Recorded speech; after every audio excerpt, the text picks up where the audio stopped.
Dahil sa kanyang paghahaplos-haplos sa ulo, ito ay makatulog at ito ay napakahinto.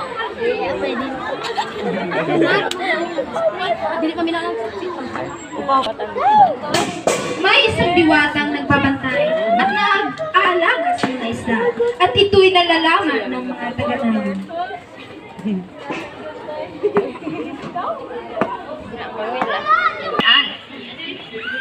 Mabunga ang santol, mayabong ang langga, mabulaklak ang kabalyero, tuwid at mabunga ang niyog, ngunit sa isang tabi ng bakuran ay naroroon ang payat na